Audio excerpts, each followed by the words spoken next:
지난주 화요일이었는데요. 새벽에 일어나서 묵상하고 기도하는데 자꾸만 개척할 건지 아니면 남아있을 것인지 기도했던 그 자리로 한번 가보라는 그런 마음이 계속해서 드는 것입니다. 기도하는데 계속 이런 마음이 든다라는 것은 하나님께서 뭔가 제 마음에 또 사인으로 그렇게 주었다라는 생각이 들었습니다. 그래서 옷을 갈아입고 뒷산으로 그렇게 올라갔습니다. 제가 기도했던 자리는 뒷산에 사람들이 잘 다니지 않는 큰 상수리 나무 아래였거든요. 그래서 올라가서 그 자리에 그 큰 상수리 나무 서 있는 그 자리에 섰습니다. 그런데 그 자리에서 보니까 시선을 딱 빼앗는 것이 눈앞에 있는 거예요. 바로 아래에 진짜 큰 아름드리 상수리 나무거든요. 완전히 쪼개져 가지고 쓰러져 있는 것입니다. 그리고 바로 옆에 조그마한 나무도 함께 쓰러져 있더라고요. 신기한 것은 옆에 쓰러진 조그마한 나무는 그대로 살아 있어요. 근데 진짜 큰 그 상수리 나무는 완전히 잎이 말라버리고 죽어 있는 것입니다. 제가 하도 인상이 깊어가지고 사진을 찍어 갖고 왔거든요. 한번 사진을 한번 보겠습니다.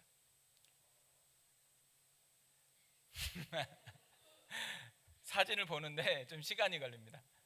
저렇게 완전히 넘어져 있는 거예요. 처음엔 누가 도끼로 찍어가지고 넘어뜨린 줄 알았어요. 근데 도끼질하는 흔적이 없습니다. 사람이 넘어뜨린 게 아니에요. 바람에 의해서인지 두 동강으로 이렇게 나가지고 완전히 쓰러져 있습니다. 보통 옆에 있는 나무들은 하나도 안 쓰러졌거든요. 근데 쓰러진 게 너무 신기하잖아요. 왜 쓰러졌을까 궁금해가지고 가까이 가서 본 거예요. 그랬더니 왜 쓰러졌는지 이유를 너무 쉽게 알겠더라고요. 나무가 겉은 되게 멀쩡한데 속이 죽은 거예요. 속이 죽어가지고 별로 바람도 그렇게 세지 않았는데도 불구하고 그 바람에 저렇게 큰 나무가 완전히 부러져가지고 넘어진 것입니다. 근데 이 장면을 보는데 하나님께서 저거 보여주려고 그렇게 마음 가운데 계속해서 도전을 주었나 보다 이런 생각이 드는 거예요. 그러니까 계속 마음이 좀 복잡한 거예요. 하나님이 나한테 뭘 지금 요구하는 건가 이런 생각이 계속 드니까 좀 복잡하더라고요. 그러다가 정리를 심플하게 했습니다. 진짜 중요한 것은 크기도 아니고 또 겉에 있는 화려함도 아니고 생명이라는 거예요. 생명. 진짜 생명에 연결이 돼가지고 그 생명을 누리고 있으면 쓰러져도 다시 살아나요. 그런데 생명에서 딱 끊어지면 겉은 화려하고 진짜 큰 나무인데도 불구하고 아무런 효력이 없어요. 아무런 능력이 없다라는 것을 보여주는 거죠. 근데 이게 나무만 그런 게 아니에요. 우리 인생도 그렇고 신앙도 그렇고 교회도 마찬가지라는 거죠. 그러면서 이제 하나님이 이렇게까지 깨워서 왔다라는 것은 나를 점검해 보라는 거잖아요. 그리고 또 하나는 우리 교회를 한번 점검해 보라는 거겠죠. 그래서 혹시라도 내가 이제 개척을 하고 나서 예전에 설교도 별로 안 했는데 설교도 많이 하고 또 여러 가지 훈련도 많이 하고 많은 것들이 주어지니까 스스로 착각하는 거 아닌가? 내가 생명이 있다고. 그리고 사람들이 다 와서 고생한다 그래요. 그러니까 진짜 열심히 한다라는 얘기잖아요. 근데 이 열심이라는 함정에 빠져가지고 진짜 붙들어야 될 생명은 없는 거 아닌가? 이게 이제 점검이 되어지더라고요. 그리고 기도도 많이 하고 예전에 비해서 진짜 많은 것들을 해요. 근데 혹시라도 잎은 무성한데 진짜 속이 죽은 것처럼 내 속에 주님이 거할 곳이 없는 것 아닌가.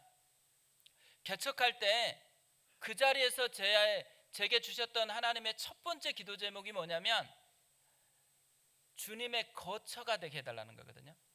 주님이 내 안에 거하는 것.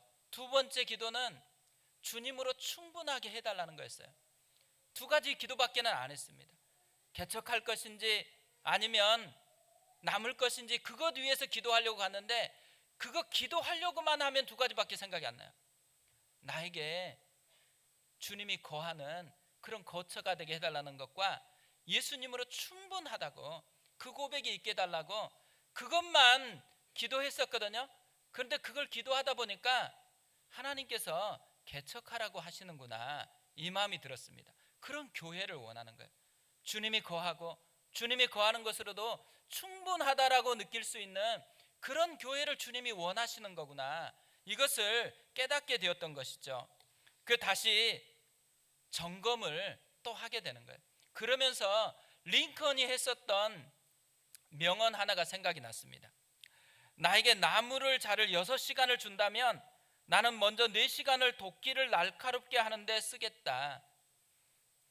4시간 동안 도끼 갈고 2시간 동안 일하겠다라는 거거든요.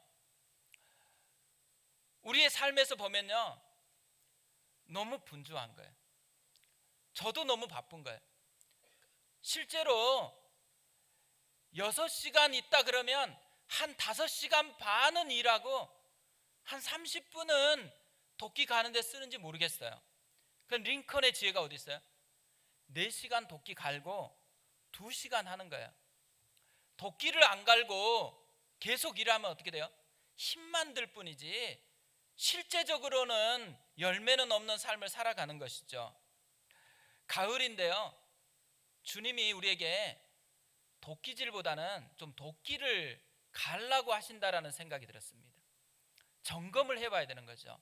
나는 진짜 생명이 있는 신앙을 그렇게 살아가고 있는 것인지, 그리고 내 속에는 진짜 예수를 그 생명으로 누리고 있는 것인지, 아니면 그냥 겉만 번지르르하게 열심을 내고 있는 것인지, 그리고 그 열심으로 나는 괜찮다라고 안심하고 때우고 있는 것인지, 이것을 점검해 보아야 한다라는 거죠. 그러면서 생각난 말씀이요, 요한복음이었어요. 오늘 말씀이었습니다. 10월 달에는 요한복음에 있는 말씀으로 좀 설교를 할 생각이거든요. 사실 오늘 말씀은 술을 먹는데 고민하는 분들이 너무너무 좋아하는 말씀이에요. 이런 말씀만 있었으면 너무 행복하겠다고 생각하는 그 말씀이거든요. 예수님이 술을 만드셨잖아요. 그래서 힘들다가 자유함을 얻는 그 말씀입니다. 물로 포도주를 만들었다, 이것으로 유명한 말씀이잖아요. 그런데 실제로 오늘 본문이 우리에게 전달하고 싶어 하는 초점은 물로 포도주를 만들었다라는 데 있지 않아요. 오늘 말씀은 결혼잔치에서 시작하는 것처럼 되어 있습니다. 근데 실제로는요, 그보다 앞서서 오늘 말씀이 왜 시작되었는지를 보여주는 게 있어요. 요한복음 1장 50절 51절 말씀입니다. 예수께서 대답하여 이르시되 내가 너를 무화과 나무 아래에서 보았다 함으로 믿느냐? 이보다 더 큰 일을 보리라.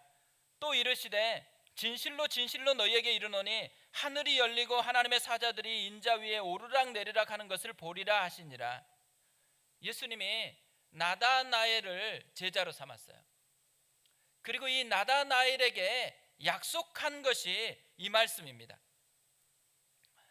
보리라는 거예요. 뭘 봐요? 더 큰 일을 보리라는 거예요.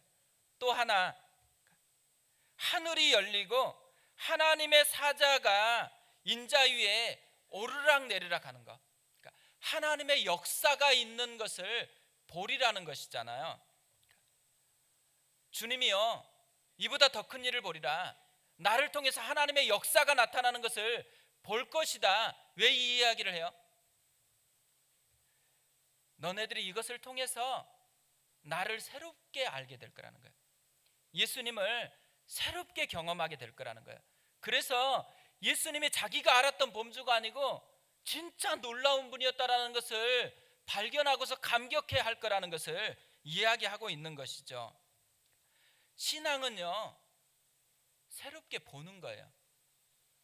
이전에 익숙했던 게 아니고 진짜 뭔가 달라진 그 새로움을 보는 거거든요. 예수님을 보고서 새로움을 느끼는 거. 뻔한 것 같고 다 아는 것 같은데 왜 뻔하다고 생각하고 다 알겠다고 생각할까요? 내 생각의 틀에 가둬놓으니까. 근데 예수님은 내 생각의 틀보다 훨씬 커요. 훨씬 풍성해요. 그렇기 때문에 내 생각으로 이렇게 딱 제안해서 봤는데 이 생각의 틈 사이로 살짝 빛이 비치니까 내가 생각했던 그분이 아닌 거예요. 뻔한 것 같았는데 뻔한 게 아닌 거예요. 진짜 주님이 다른 분이셨구나. 이 놀라움을 가지게 되는 사건이 일어날 것이라는 거예요. 이것을 약속한 후에 오늘 사건이 일어나고 있어요. 그리고 오늘 사건이 첫 번째 기적이에요. 이 말을 한 후에 첫 번째 기적, 두 번째도 일어날 거고 세 번째도 일어날 기적이라는 얘기잖아요. 그 기적을 통해서 뭘 얘기해요? 주님이 내가 아는 것과는 다른 풍성한 분이다라는 것을 느끼게 될 거라는 거죠. 그래서 이 가나 혼인잔치의 기적을 이렇게 결론을 맺어요. 11절인데요. 우리 11절 같이 한번 읽어볼게요. 예수께서 이 첫 표적을 갈릴리 가나에서 행하여 그의 영광을 나타내심에 제자들이 그를 믿으니라. 단지 기적이다라고 얘기를 하지 않아요. 놀라운 기적이다 이렇게 얘기하지 않아요. 표적이다 이렇게 얘기합니다. 기적하고 표적하고 차이가 뭘까요? 기적은 현상 자체에 초점이 있는 거예요. 표적은 그 현상을 통해서 뭔가를 전달하고 싶어하는 그곳에 초점이 있는 거예요. 그러니까 이 기적을 통해서 주님이 뭔가 얘기하고 싶은 게 있다라는 거잖아요. 그걸 들어야 한다라는 거죠. 근데 예수님께서 이 기적을 통해서 우리에게 알려주고 싶어하는 표시, 신호가 뭘까요? 11절에서는 그의 영광을 나타내심에, 예수님의 영광을 보는 것, 이것이 첫 번째예요. 두 번째는 뭐예요? 제자들이 그를 믿으니라.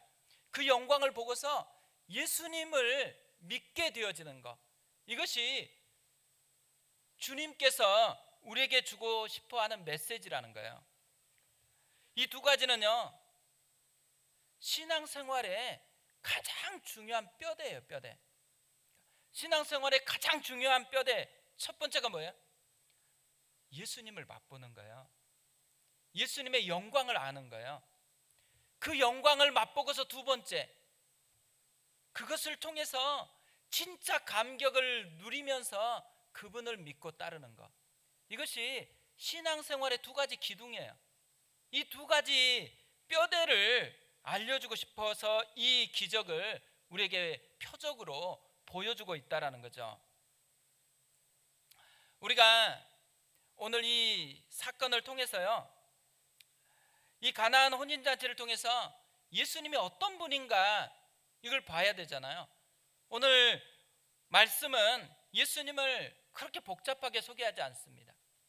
부족함을 더 풍성한 것으로 바꾸시는 분이다라고 그렇게 소개를 해요. 3절을 보면 포도주가 떨어진지라 예수의 어머니가 예수에게 이르되 저들에게 포도주가 없다 하니, 오늘 이야기는 혼인잔치로 시작하잖아요. 이스라엘의 혼인잔치하고 우리 결혼식하고 굉장히 다릅니다.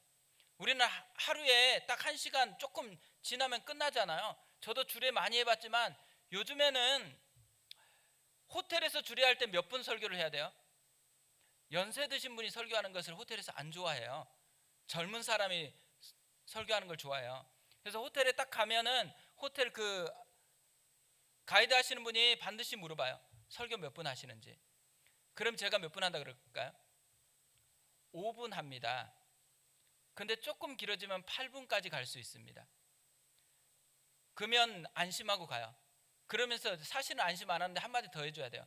저는 나이가 조금 젊어서 괜찮다고, 믿어도 된다고 이 말을 해줘야지 그냥 가지. 안 그러면 불안해가지고 계속해서 이 뒤에 사진 찍을 거나 너무 시간이 길어지면 안 된다고 계속 이야기하거든요. 우리는 딱 1시간이지만 이스라엘은 일주일간 결혼 축제를 벌여요.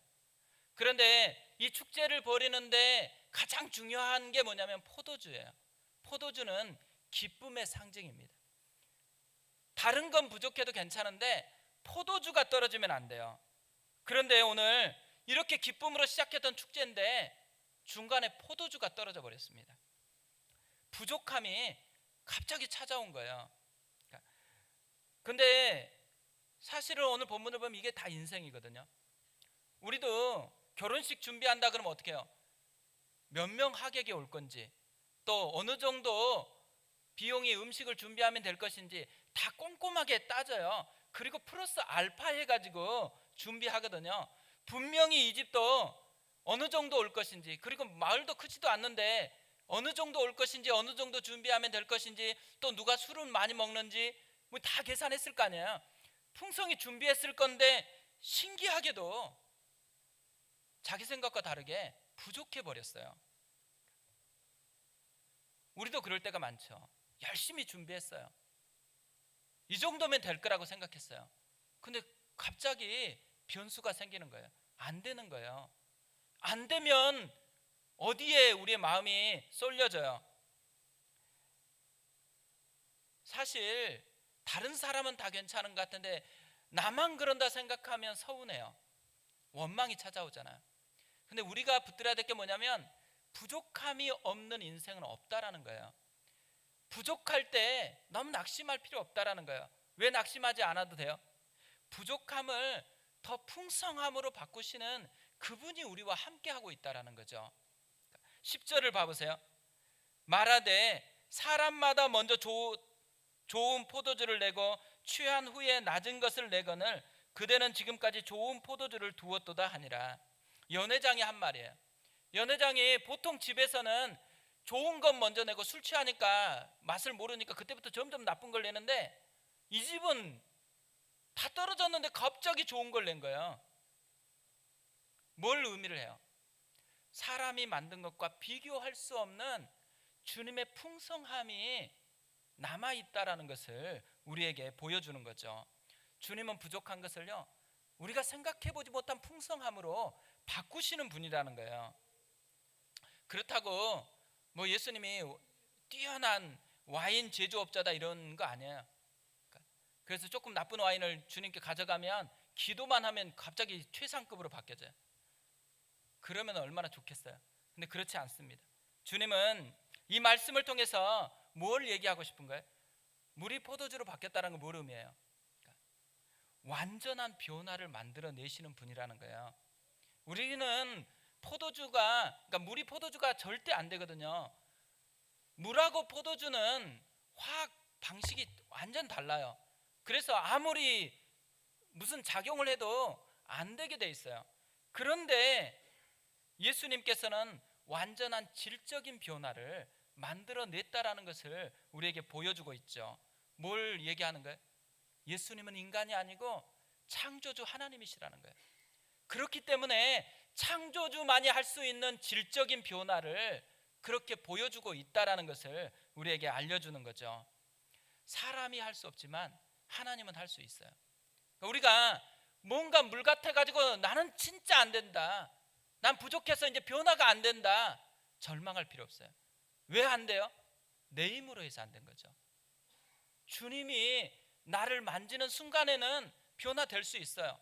그뿐만 아니에요. 예수님은 이 인간의 부족함이요 지금 포도주를 만들어 놨다고 해서 계속 되나요? 조금 지나면 포도주 다 떨어져 버리면 다시 만들어야 되잖아요. 인간의 부족함은 그렇다라는 거예요. 한 번 기적을 경험하면 영원히 가면 얼마나 좋아요. 한 번 예수 만나면 그러면 우리가 완전히 변화될 것 같았는데 예수 만나가지고 조금 괜찮은 것 같았는데 조금 지나니까 또 그냥 원래대로 돌아가 있어요. 이게 반복되잖아요.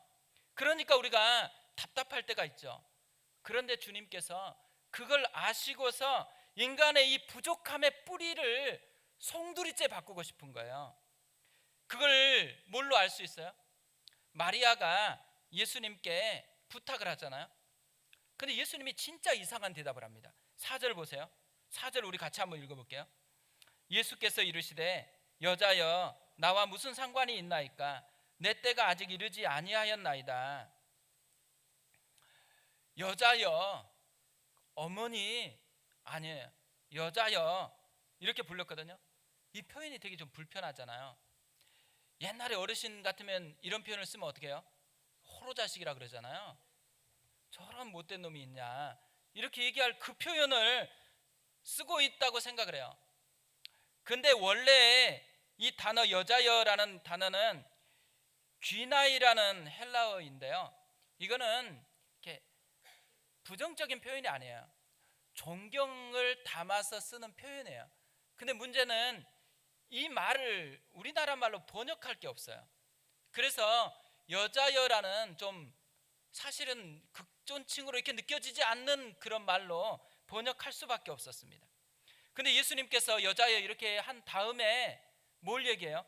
내 때가 아직 이르지 아니하였다 이렇게 얘기해요.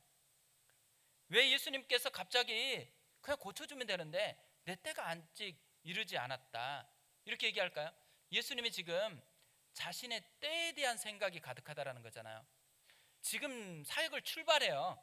출발하는데 때를 이야기하고 있어요. 이 때는 뭘 상징할까요? 이 때는 예수님이 십자가에 죽으시고 부활하시고 승천하시고 우리를 완전히 구원하시려고, 구원의 완성을 위하여서 대가를 지불하는 그 때를 얘기를 해요. 처음 시작한데 뭐부터 얘기해요? 완성될 그 나라를 꿈꾸면서 지금 그 미래를 보면서 현재에 지금 이 기적을 행하고 있다라는 거죠. 그렇기 때문에 어떻게 해요? 지금 때가 아직 이르지 못했다고 얘기하면서도 우리에게 지금 필요하니까, 우리에겐 당장 포도주가 필요하니까 당장 필요한 것을 주님께서 채워주시는 거예요. 이 채워주심을 통해서 뭘 상징해요? 미래의 그날이 오고 있다는 거예요. 완성될 날이 오고 있다는 거죠. 그날을 바라보면서 현재를 살아가는 것, 이것이 그리스도인이 살아가는 삶의 방식이라는 거죠. 그 신앙생활은요, 부족함을 보는 게 아니에요. 부족함을 보는 게 아니고 그 부족함을 풍성함으로 바꾸시는 예수님을 보는 거예요. 예수님이 어떻게 하실까? 나는 이렇게 부족한데, 나는 이렇게 힘든데, 나는 이렇게 연약한데, 그런 생각이 들 때 뭘 하나 더 하면 돼요. 그런 나를 위해서 예수님이 뭘 했을까? 예수님이 지금 나를 위해서 뭐를 하고 있을까? 예수님을 생각하라는 거죠. 근데 오늘 본문 말씀을 보면요, 진짜 놀라운 게 있어요. 그게 뭐냐면 이 부족함을 통해서 예수님을 맛보는 것으로 나아간다라는 거예요. 예수님을 맛보는 출발이 뭐냐면 스타트가 부족함이에요. 부족함. 이 부족함이 없었으면, 만약에 너무 잘 준비했어요, 포도주가 너무 넘쳐났어요, 그러면 끝이에요. 그 결혼식은 좋았겠죠. 근데 뭐가 없어요? 주를 만난 감격이 없어요. 예수님을 경험하는 기적이 없어요. 근데 부족하니까 그 부족함 때문에 이 주님을 만나는 감격의 이야기가 시작이 되고 있다라는 거죠. 부족함이 불편할 수 있죠.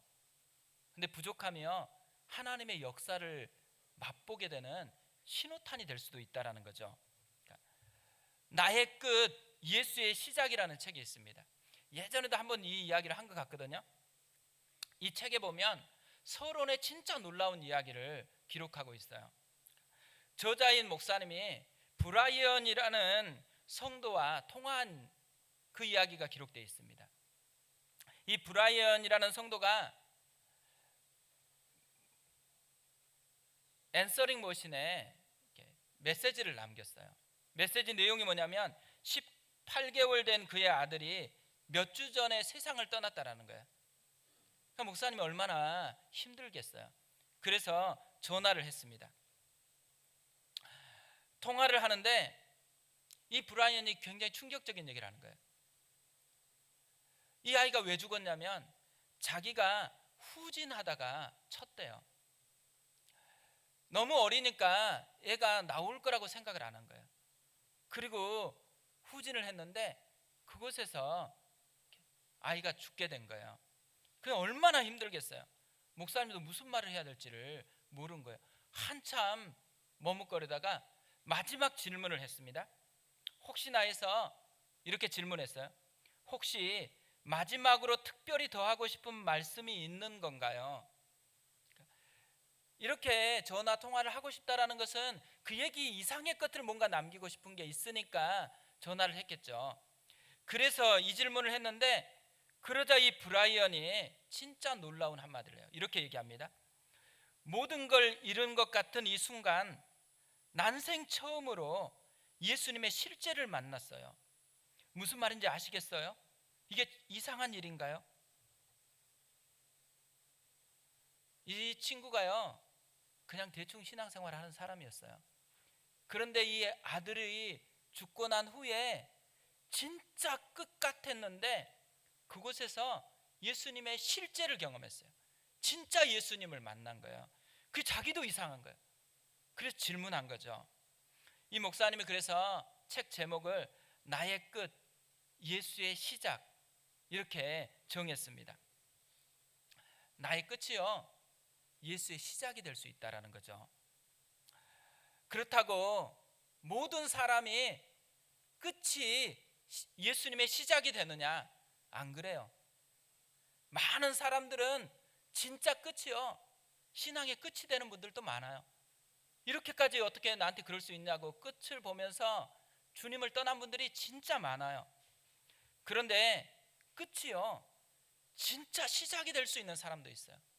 그 끝 때문에 그 끝에서 주님을 만난 사람들이 있어요. 오늘 말씀도 마찬가지죠. 부족함 때문에 예수님의 새로운 시작을 경험했다라는 거예요. 이분들이 이 부족함에서 어떻게 새로운 예수님과의 출발을 할 수 있었을까요? 오늘 두 가지를 살펴볼 텐데요. 첫 번째로는 기도하는 사람이 되었다라는 거죠. 3절을 다시 보면요. 포도주가 떨어진지라 예수의 어머니가 예수에게 이르되 저들에게 포도주가 없다 하니, 사실 마리아가 주인 아니거든요. 초대된 손님이에요. 근데 마리아의 위대한 점이 어디 있어요? 다 문제에 집중하고 있을 때 마리아만 예수님께 집중하고 있다라는 거예요. 어떤 문제가 생기면 그날 잔치집 한번 생각해 보세요. 아마 왜 이 문제가 생겼는지, 누가 계산 잘못한 건지, 누가 더 초대한 건지, 또 어떤 놈이 술 그렇게 많이 먹은 건지 막 엄청 따지고 피드백하고, 제자 중에 누가 많이 먹었다, 베드로 많이 먹었다 그러면 분명히 옆에서 꼰질렀을 거 아니에요. 베드로 저놈이 술을 너무 많이 먹었다고, 저런 애 데리고 누가 초대했냐고 막 하고 있을 거 아니에요. 우리가 보통 문제가 생겼을 때 일어나는 일들이에요. 집에서 문제 생기면 당신이 문제고, 당신 때문이고, 교회에도 문제가 생기면 뭐예요? 저 사람 때문에 이런 일이 생겼고, 이게 더 합리적이고 막 피드백을 하잖아요. 다 뭐 하냐면 문제에 집중하는 거예요. 그런데 새로운 종류의 사람이 있어요. 그렇게 문제가 많은데 주님을 바라보는 사람이 있다라는 거죠. 문제에 집중하다 보면요, 그렇게 잔치집이어도 뭐로 가득 차요? 불안함. 얘기를 들으면 들을수록 피드백이 다 오라도 무슨 생각을 해요? 염려가 마음을 지배해요. 잔치집이 갑자기 기쁨이 아니고 불안과 염려를 엄습해서 가득 채우는 그런 곳으로 바뀌어지게 되어 있다는 거죠. 근데 오늘 본문 말씀을 우리가 자세히 한번 봐보세요. 집에 돌아가서 한 번 더 봐보세요. 진짜 놀라운 게 뭐냐면요, 오늘 본문에 문제에 대한 내용이 없어요. 진짜 심각한 문제가 생겼는데도 문제가 어떤 건지, 왜 이렇게 생겼는지 이런 피드백이나 이런 것이 하나도 없어요. 딱 하나, 마리아를 통해서 포도주가 떨어졌다, 이 말밖에 없어요. 대신에 뭘 집중하고 있는 거예요? 문제 대신에 예수님을 바라보는 거예요. 예수님께 집중되어 있어요. 문제 대신에 뭐에 집중되어 있어요? 예수님을 바라보는 한 사람에게 집중되어 있어요. 문제 대신에 예수님께 기도하는 한 여인에게 집중되어 있어요. 마리아에게 집중되어서 오늘 본문이 기록되어 있어요. 이 본문을 통해서 우리에게 전달하고 싶은 메시지가 뭐겠어요? 우리도 그렇게 살아라는 거예요. 문제가 끊임없이 찾아올 것이지만 문제가 찾아왔을 때 주님을 보라는 거예요. 문제가 찾아왔을 때 주님께 기도하는 것에 집중하라는 거예요. 근데 저도 이 설교를 준비하다 보니까요, 이게 너무 뻔한 얘기예요. 아마 몇 주 전에도 이런 얘기를 설교를 한 것 같아요. 그래가지고 이 본문을 막 사실은 이렇게 뜨겁게 받으니까 야심차게 준비했거든요. 오늘 대박일 거라고 생각해서 준비를 했는데 하다 보니까 너무 뻔한 거예요. 이렇게 뻔한 것을 다시 반복하면 안 되는데, 이 생각을 하다 보니까 설교가 준비가 안 되는 거예요. 그런데 뻔한 것 같지만요, 왜 뻔하다고 생각해요? 기도의 능력을 모르니까. 저도 그랬거든요. 자꾸 무슨 일이 있으면 기도하자. 막 대학 때 데모가 한창이던 그 시절에 갑자기 순장님이 기도하러 가자, 데모하러 가야 되는데, 그럼 어떻게 해요? 순장님하고 붙어 있으면 왠지 핍박 받을 것 같잖아요. 그래서 진짜로 순장님 따라서 기도하러 가는데 친구를 만났어요. 친구가 저쪽으로 데모하는 전자가 이쪽으로 기도하는 건데, 너 왜 이쪽으로 가니? 기도하러. 미친놈. 진짜 미친 거죠 사실. 왜 미쳤다고 생각하겠어요? 보는 게 달라요. 경험한 게 달라요. 그런데 제가 기도의 능력을 경험해 보니까요, 뻔한 게 아니에요. 그게 진짜 능력이에요. 진짜 기도하는 것이 진짜 능력인 거예요. 주님을 맛볼 수 있는 참된 능력이 기도에게 있는 거죠. 저는 요즘에 새벽마다요, 깰 때 이상하게 기도하다가 깨요. 그리고 깨자마자 무슨 생각이 드냐면, 어떤 때는 또 기도 제목이 선명하게 떠올라요. 이거 부탁했는데 기도 안 하면 안 되는데. 그러면 기도부터 하기 시작해요. 근데 생각해 보니까 이게 축복이더라고요. 계속해서 기도할 수 있고, 한 사람 한 사람을 위해서 기도하면서 뭘 느끼는 거예요? 하나님의 일하심을 느끼는 거예요. 하나님께서 이것을 통해서 또 어떻게 하실지 기대하는 마음이 들잖아요. 기도를 하면 기대가 돼요. 근데 문제에 집중되어 있으면 불안함밖에 없어요. 문제가 생긴다라고 여겨지고 부족함이 느껴지면 그때가 주님의 초대예요. 나에게 오라고, 나에게 집중하라고, 기도하라고. 우리가 그런 지혜가 우리 속에 있었으면 좋겠습니다. 두 번째로요, 부족함이 예수님의 시작이 되게 하려면 말씀대로 도전하는 사람이 되라는 거예요. 7절 8절을 보세요. 예수께서 그들에게 이르시되 항아리에 물을 채우라 하신즉 아기까지 채우니 이제는 떠서 연회장에게 갖다 주라 하심에 갖다 주었더니, 하인들에게 예수님이 진짜 황당한 요구를 합니다. 항아리에 물을 채우래요. 근데 이 항아리가 어떤 항아리예요? 유대인의 정결 예식에 때 쓰는 항아리였대요. 유대인은요, 물이 굉장히 귀해요. 그래서 두 종류의 물이 있어요. 하나는 씻을 물, 또 하나는 식수. 유대인의 정결 예식에 쓰는 물은 뭐예요? 식수가 아니고 씻을 물, 그냥 B급이나 C급인 물이에요. 그 항아리에다가 지금 식수여야 되잖아요. 물을 담았어요. 그러니까 물조차도 깨끗하지 않을 수도 있다라는 전제를 얘기하는 거죠. 그 물을 다 채우니까 이제는 뭐라 그래요? 떠서 갖다 주래요. 그러니까 이 하인들의 위대함은 떠서 갖다 줘요. 자, 생각해 보세요. 물이 언제 포도주로 바뀌었을까요? 1번, 물을 채우는 딱 붓는 순간에 물에서 포도주로 싹 바뀌었다. 2번, 물을 뜨는 순간에 갑자기 색깔이 싹 바뀌면서 포도주가 됐다. 3번, 물을 떠서 가져가는 그때에 물 색깔이 변하게 되어졌다. 4번은 뭐예요? 연회장에게 갖다 주는 그 순간에 바뀌었다. 몇 번일 것 같으세요? 우리는 적어도 1, 2번이면 가능하잖아요. 그죠? 1, 2번 정도 되면 나도 할 수 있을 것 같아요. 근데 3, 4번이 되면 어떻게 해요? 3, 4번이면 곤란하죠. 그래서 3번은 조금 나아요. 떠서 가져가는데 포도주로 안 바뀌면 어떻게 하면 돼요? 버리면 돼요. 왜 괜히 갔다가 하인인데 엄청 두드러 맞을 거잖아요. 개패듯이 맞을 건데 왜 그런 짓을 하겠어요? 그런데 성경에서는 언제 변했는지 알려주지는 않아요. 근데 추측하건대 점점 후자 쪽에서 변화됐을 거라는 것은 암시를 하고 있어요. 미친 것 같은 요구에 순종했다라는 거죠. 이렇게 순종하니까 무슨 일이 생겼어요?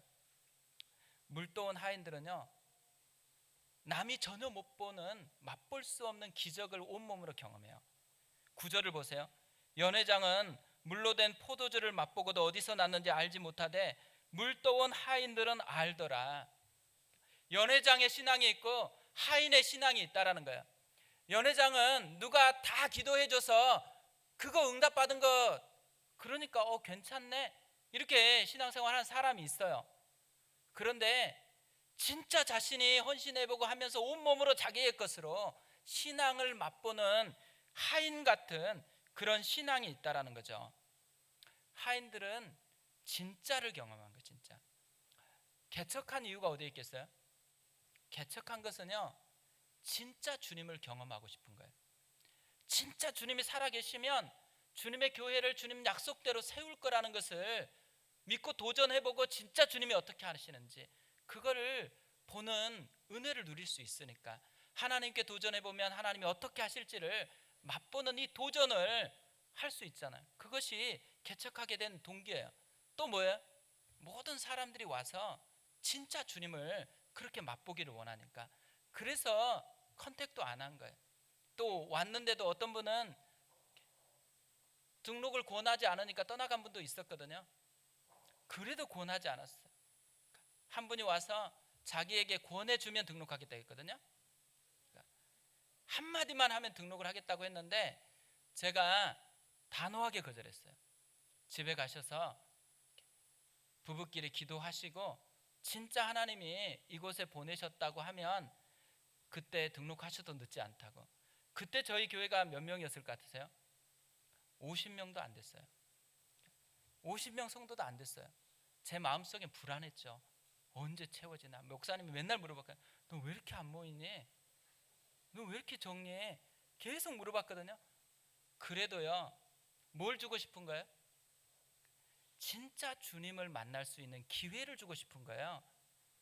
근데 그 기회보다도 그냥 한번 오라는, 빨리 얻을 수 있는 것을 얻고 싶어 하는 것이 연약함이 있더라고요.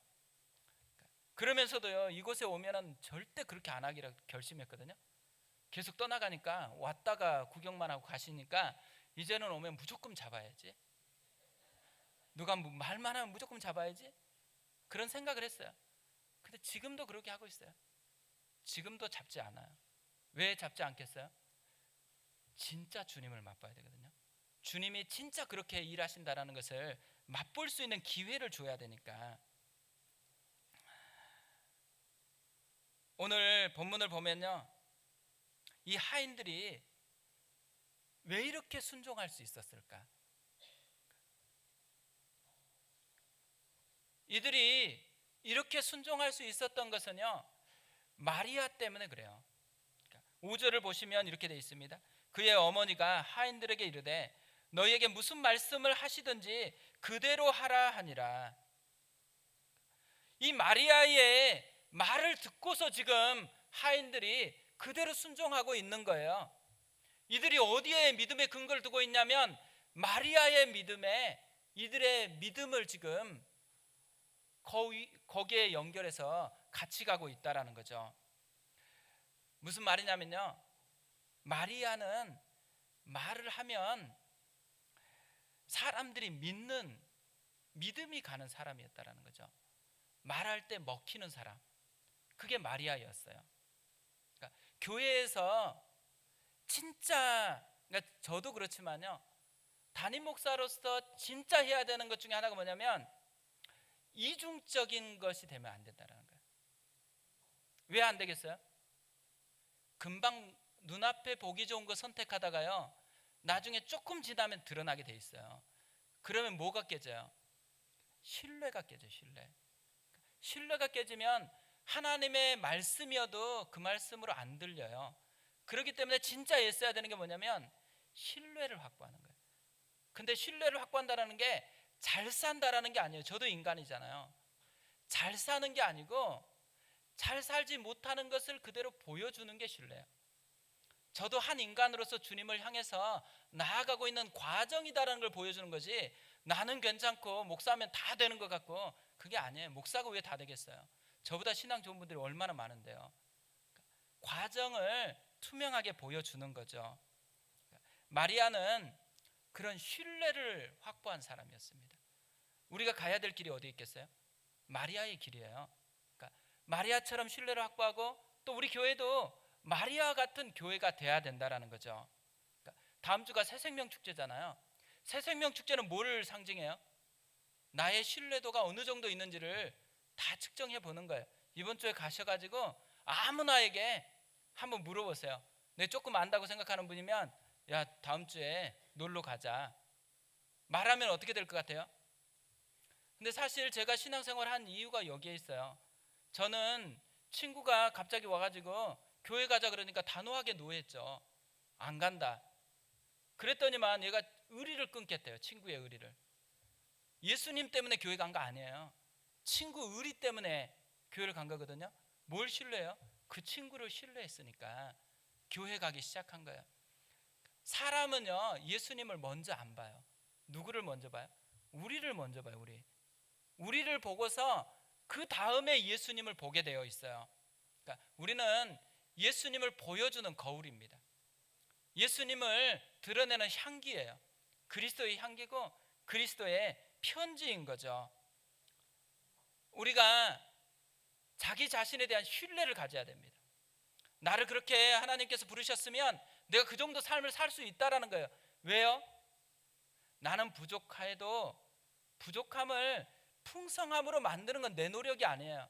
주님의 은혜죠. 주님이 그것을 하신다고 했으니까 그걸 기대서 우리 자신을 신뢰하는 거예요. 그러면서 도전하는 거, 이것이 우리가 가야 될 길이라는 거죠. 사실 오늘 이 두 가지, 기도한다라는 거, 말씀대로 살아간다라는 거, 모르는 사람 한 명도 없을걸요?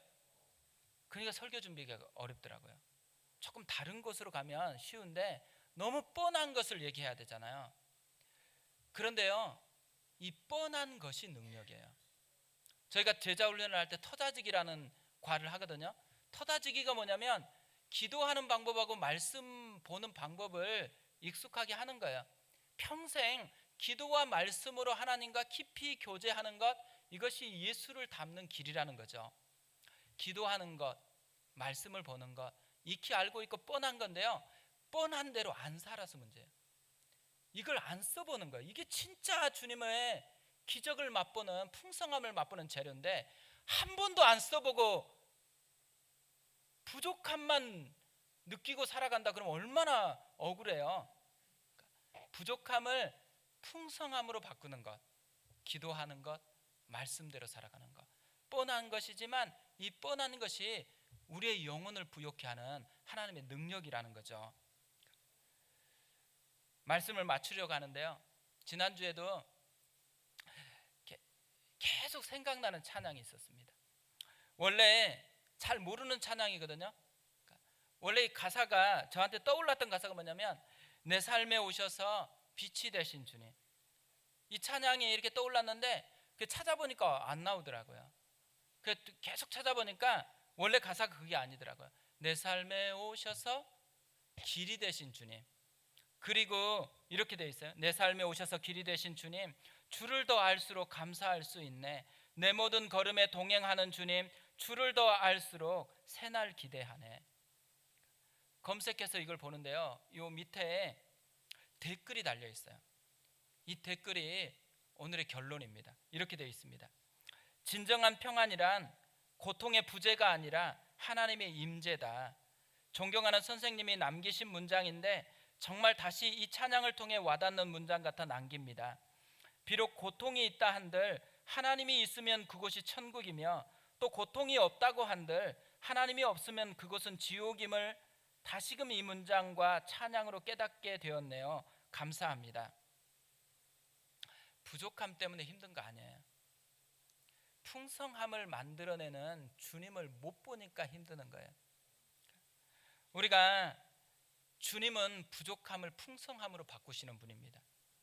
그 주님을 보고 그 주님께 집중하고 기도하는 것, 말씀 보는 것, 단순하지만 그걸 통해서 진짜 풍성하게 하시는 주님을 맛보는 그 사람이 되었으면 좋겠습니다.